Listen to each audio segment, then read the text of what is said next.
इस वक्त जब कर्तव्य पथ पर गणतंत्र दिवस की तैयारियां जोरों पर हैं, पाकिस्तान यानी कि सीमा पार जो आतंकी संगठन है लश्कर तैयबा और जैश ए मोहम्मद, वो इस मौके पर किसी बड़ी आतंकी घटना की फिराक में लगे हुए हैं। हालांकि हमारी जो खुफिया एजेंसियां हैं वो लगातार उस पर नजर बनाए हुए हैं और इस बात को लेकर लगातार इनपुट भी मिल रहे हैं, क्योंकि पिछले साल जब हमास का जो प्रमुख है नाजी जहीर, वो पाकिस्तान के रावलकोट में जैश ए मोहम्मद और लश्कर के आतंकी सरगनाओं के साथ मिला था, उसके बाद और खासतौर से लाल किला में जो ब्लास्ट हुआ उसके बाद से इस तरह की आतंकी घटनाओं की संभावना बढ़ने के संकेत मिल रहे हैं। खुफिया एजेंसी उस पर लगातार नजर बनाए हुए हैं, लेकिन आईएसआई ऑपरेशन सिंदूर में मुंह की खाने के बाद से लगातार इस फिराक में है कि भारत के बड़े शहरों में बड़े आतंकी हमलों को अंजाम दिया जाए और उसको लेकर खासतौर से भारत में युवाओं को सोशल मीडिया के जरिए भी उनको संपर्क किया जा रहा है। उन पर लगातार खुफिया एजेंसियों की नजर बनी हुई है, लेकिन यहाँ पर स्थिति इस तरह से बनी हुई कि सावधानी हटी, दुर्घटना घटी। और इसीलिए इस वक्त जब बांग्लादेश में जिस तरह से कट्टरपंथी हावी हो रहे हैं, हमास, लश्कर तैयबा, जैश ए मोहम्मद का जो गठबंधन है वो भारत के लिए एक खतरे की घंटी बनता जा रहा है। आज के माहौल में पूरा वर्ल्ड इस भ्रम में जी रहा है कि किसी का आतंकवाद और किसी की फ्रीडम फाइटिंग। देखिए, ये बहुत ही भ्रामक स्थिति है कि दुनिया ये समझ रही है कि हमास सिर्फ इजराइल के लिए खतरा है या एलईटी सिर्फ इंडिया के लिए खतरा है, जैश ए मोहम्मद सिर्फ इंडिया के लिए खतरा है। ऐसा नहीं है। ये भ्रम हमको तोड़ना पड़ेगा। जैसे कि ये एक पूरा ग्लोबल टेरर नेटवर्क है और एक दूसरे से ये आउटफिट हमेशा एक दूसरे को सहयोग करते हैं। जब कोई एक ग्लोबल टेरर के लेवल पे एक टेरर आउटफिट फंसता है तो दूसरे टेरर आउटफिट उसको ऑक्सीजन देने का काम करते हैं, उसके लिए नैरेटिव की लड़ाई लड़ते हैं और दुनिया में भ्रामक स्थिति फैलाई करते हैं और इसके साथ साथ एक विक्टिमहुड को आगे कर दिया जाता है।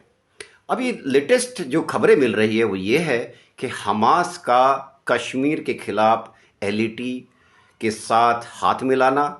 और उनके साथ उनको सपोर्ट करने की खबरें आ रही हैं। इंटेलिजेंस सोर्सेज ये कहते हैं कि इनकी लगातार मीटिंग हो रही हैं और जैश ए मोहम्मद, इसके साथ एलईटी और हमास, इन तीनों के ऑपरेशन कमांडर मिलकर एक दूसरे की पास्ट में की गई सभी टेररिस्ट गतिविधियों से कुछ सीखना चाहते हैं और फ़ायदा उठाना चाहते हैं। ये बात सही है कि आज के दौर में इजराइल के अंदर हमास की काफ़ी कमर तोड़ दी गई है। हमास को भी एक ऐसी जगह तलाश है जहां पर वो अपनी गतिविधियां चालू कर सके और उसको भी एक वाइड स्पेक्ट्रम मिल सके। अब इस स्थिति को देखते हुए हमास के लिए भी पाकिस्तान एक बडिंग प्ले ग्राउंड है, क्योंकि उसको वहां सारी वो स्थितियां अवेलेबल है जो एक टेररिस्ट ऑर्गेनाइजेशन को चाहिए होती है और अपना नैरेटिव फैलाने के लिए, अपने विक्टिमहुड को आगे करने के लिए उसको सूट करती है। अब देखिए, लास्ट में हम देखें कुछ महीनों पीछे जाए तो हमास का लैलिटी और जैश ए मोहम्मद के लोगों से मिलना पहले भी नोटिस किया गया है और हम, अगर आपको याद हो, जनवरी और फरवरी के महीनों में कोई एक ब्रदरहुड मीटिंग हुई थी पाकिस्तान के अंदर और उसके बाद ही अप्रैल के अंदर ही पहलगाम अटैक हुआ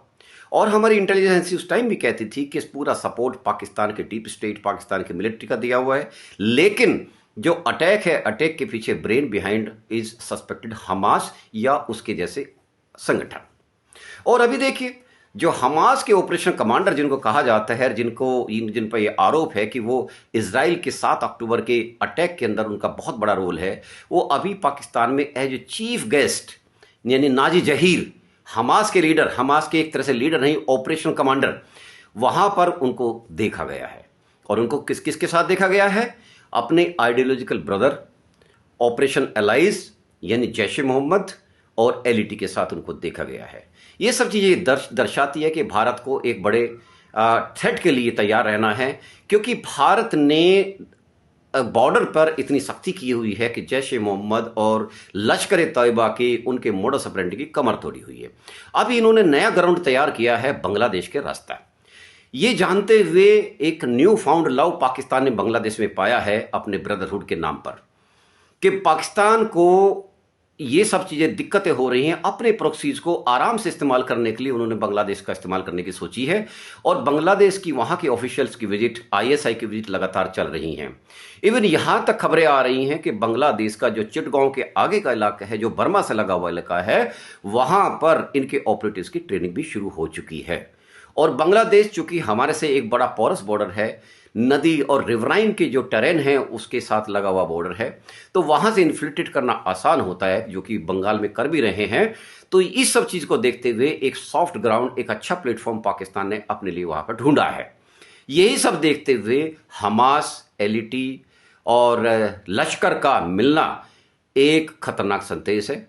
हमें उम्मीद है कि हमारी सिक्योरिटी एजेंसीज इन सबको भी पूरी तरह से नेस्तनाबूद करेगी और इसके अंदर जो इनकी कायराना हरकतें हैं और जो इनके हिंसात्मक कैलेंडर हैं जो ये मिलकर तय करते हैं, उसको बी फिटिंग रिप्लाई दिया जाएगा। दिल्ली से मंजित नेगी, आज तक।